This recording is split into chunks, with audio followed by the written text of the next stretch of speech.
Olá, isso é uma mini palestra sobre epigenética e fome holandesa. Quando a gente estuda a interferência genética sobre a formação dos organismos, seja na aparência ou na personalidade, a gente também deve considerar as alterações geradas pelo ambiente em que esses organismos estão inseridos, já que os fatores ambientais são um dos principais pontos que alteram a forma que as informações são expressas geneticamente. Isso não significa necessariamente uma alteração na estrutura genética do organismo, mas muito pelo contrário. As partes desse código podem ou não se manifestar no organismo final, mesmo que as bases responsáveis por determinada característica estejam presentes nesse código. Um exemplo didático é o fato de gêmeos idênticos não serem totalmente iguais. Eles podem ter diferenças na aparência física, quase imperceptíveis se não forem olhadas com esforço, mas eles apresentam principalmente diferenças na personalidade, algo que teoricamente não deveria ocorrer, já que o nosso código genético tem grande influência sobre todos esses fatores. Com base nisso, esses gêmeos deveriam ser 100% iguais. Então fica a pergunta, por que eles não são? Essa pergunta é a epigenética, que está diretamente relacionada com as alterações que não são propriamente do genoma do organismo. De fato, as alterações estudadas na epigenética envolvem diferentes expressões de gene sem a mudança de nenhuma base, ou seja, o código se apresenta de uma certa forma, suas bases estão lá presentes e mesmo assim as características diferentes aparecem em modificação do texto base do genoma. Técnica, a epigenética é o estudo das alterações na expressão do gene que não envolve mudanças na sequência de bases do DNA ou do genoma, tendo uma relação principalmente com os marcadores químicos presentes no DNA de um organismo.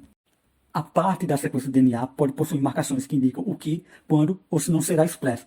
Esses marcadores podem se mostrar presentes em certos períodos da vida e desaparecer posteriormente, como durante a gestação. Nossos hábitos influenciam a forma como nosso DNA é expresso. Vale refletir como o ser humano modificou, e de certa forma ainda continua modificando, o ambiente ao longo da história. E como essas mudanças no local que estamos também foram responsáveis por gerar outras novas mudanças em nós mesmos como espécies. Infelizmente, a história humana é envolvida por violência, pobreza, doenças, mortes e associada com esses fatores a guerra. Um caso que a gente pode analisar é o fator epigenético, que está bem documentado na história humana, que é a fome holandesa, que ela ocorreu durante a Segunda Guerra Mundial. É considerado hoje como um dos países mais bem desenvolvidos do mundo e como um dos melhores indicadores em vários aspectos sociais, apresentando baixos índices de pobreza, mortalidade infantil, criminalidade e diversos outros problemas que afetam outros locais do mundo. O histórico não reflete a totalidade da história do local, já que a população holandesa passou por bastante pobreza e miséria ao longo de todo o seu percurso. Mas o caso que a gente vai abordar ocorreu durante a Segunda Guerra Mundial, que ficou conhecido como Fome Holandesa ou Inverno da Fome Holandesa. Ao final da Segunda Guerra, os nazistas fizeram cerco à Holanda e cortaram o fornecimento de comida para a parte ocidental do país, como punição ao apoio do governo holandês aos aliados. Com isso, cerca de 20 mil pessoas morreram e 4,5 milhões de pessoas foram afetadas de forma direta ou indireta durante novembro de 1944 até maio de 1945. Somado a isso, um inverno rigoroso atrapalhou as colheitas, além dos horrores da guerra. Nos anos seguintes, com o fim da guerra e a recuperação parcial da Holanda, os cientistas começaram a estudar o contexto vivido pela população holandesa. Os estudos chegaram a diversos resultados bastante detalhados, já que o caso foi em um pequeno momento, com início e fim repetindo, além de uma vasta documentação disponível. Isso forneceu um cenário ideal para entender como a falta de nutrientes afeta o corpo de uma pessoa, dando também uma importante ênfase nos casos das mulheres grávidas nesse período. Primeiramente, foi observado que a fome das mães, durante os períodos de gestação, tinha ligação direta com o aparecimento de problemas de saúde nos seus filhos e, posteriormente, em outros descendentes.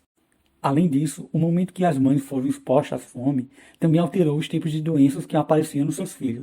Os filhos de mães que experienciaram a fome no início da gestação apresentavam problemas de saúde mais tarde na vida, já que a deficiência nutricional faz com que o indivíduo não tenha suprimento alimentar adequado para o desenvolvimento básico dos seus órgãos. Já os filhos, no caso das mães afetadas no meio da gestação, demonstraram alterações fisiológicas no organismo. Essas crianças apresentavam baixo peso ao nascer e uma maior suscetibilidade ao desenvolvimento de doenças, como diabetes, obesidade, doenças cardíacas, renais e estresse durante a fase adulta. De forma ainda mais impressionante, os netos dessas mulheres que sofreram com a fome holandesa também apresentavam modificações que estão possivelmente ligadas a esse fato dessa fome, tendo apresentado no início da gestação uma maior probabilidade de desenvolver diabetes e obesidade. Com todos esses casos em mente, como a epigenética explica o ocorrido e como é que ela se relaciona com os aspectos evolutivos dos seres humanos. Respondendo a essa pergunta, a fome não gerou modificações propriamente ditas no código genético das pessoas afetadas nessas 3 gerações. Ela só favoreceu a permanência, a aparição ou desaparecimento de certos marcadores epigenéticos específicos durante a gestação. Em outras palavras, diferentes genes foram expressos devido ao ambiente em que essas mulheres estavam inseridas.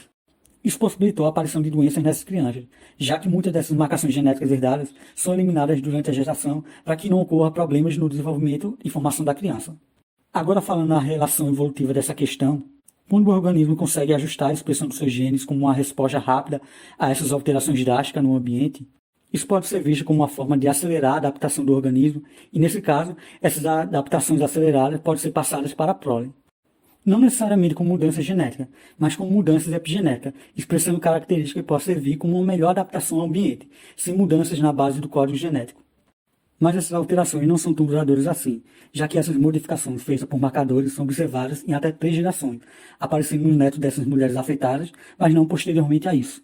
Nesse caminho, uma hipótese que podemos traçar quanto ao aparecimento de todos esses problemas de saúde nessas crianças está ligada ao fato de que poderia ser, de alguma forma, um mecanismo para adaptar essa prole da melhor forma possível a um ambiente mais hostil, ambiente esse infectado por seus ancestrais. De forma mais resumida, é possível hipotetizar que essas pessoas tiveram seus corpos programados desde o útero para sobreviver em um ambiente de escassez de alimento, visando aumentar suas chances de sobrevivência. Mas quando esse mesmo ambiente sofre outra alteração, com a abundância de alimentos, essas adaptações deixam de fazer sentido, tornando-se prejudiciais, dando origem a essas doenças que afetam essas pessoas posteriormente.